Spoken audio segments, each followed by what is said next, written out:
Dnes je sobota 18. dubna a i přes nepříznivé počasí probíhá na Šolcově statku v Sobotce Den otevřených dveří. Roubený dům z roku 1811, kde se narodil známý český básník Václav Šolc, se nachází v uličce poblíž Soboteckého náměstí. Od 13 do 16 hodin si zde návštěvníci mohli prohlédnout prostory, které jsou jindy pro veřejnost uzavřené. A co sem přivedlo právě vás? Tak asi zvědavost, podívat se, jak vypadá jiné místnosti mimo tady tu výstavní. To je poprvé? Ne. Ale takhle jako v těch prostorech nahoře, ano. Ty myslím, že dřív ani nebyly otevřený, nebo jsem o tom nevěděla. Takže to tady naplnilo vaše očekávání? Jo, určitě. Pan nás pustil do všech koutů tady, takže to bylo zajímavé. Jsem tady pravděpodobně po druhý v životě, naposled jsem tady byl asi před 30 lety. No. A jako přivedl mě sem zájem, co se tady změnilo nebo nezměnilo a co si tak matně pamatuji. Je to moc hezky, že se tohleto udělá, protože tady aspoň opravdu ten barák žije. Škoda, že tady těch soboťáků není víc. No možná, že to udělalo i to počasí. Ale to, co se tady, já jsem chodíval dřív taky hodně a nahoře jsem skoro nebyl, ale myslím si, že to, co se tady udělalo, co pan Samšiňák udělal, protože je důležité docenit a vážit si to. Bylo možné obdivovat depozitáře v patře, výhled z Pavlače i soukromý byt hospodáře.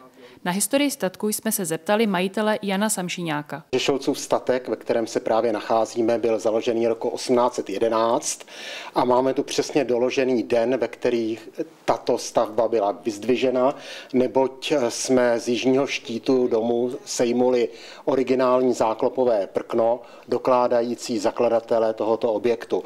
To prkno vidíme tady ve výstavní síni a je na něm mimo jiné napsané to nejpodstatnější: s pomocí boží vyzdvižen je s nákladem Josefa Šolce, souseda poctivé obce Předměstské, léta páně 1811 roku dne 5. září.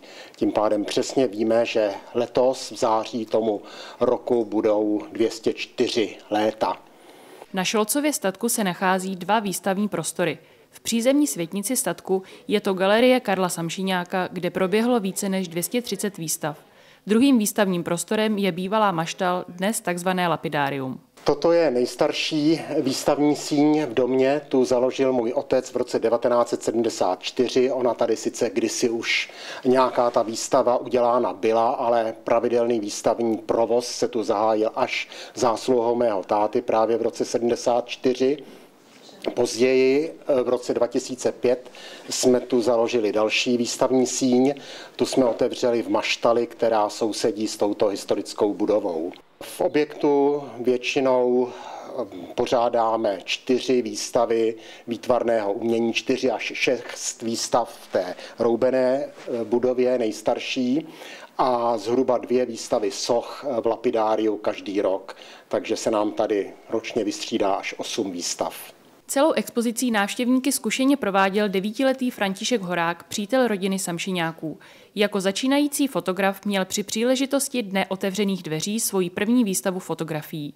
V tomto prostoru, kde se právě nacházíme, teď vidíte ještě končící výstavu Kurta Gebauera a od července ho vystřídá známá keramička, sochařka paní Helena Samohelová. V Roubence ve vedlejším prostoru se vystřídají dohromady 4 výstavy. Zahájíme 1. května výstavou baráčníků, ty nám tady předvedou své symboly, kroje hlavně, kterými jsou známí a kterých mají úctyhodnou řadu a jsou to nádherné kroje.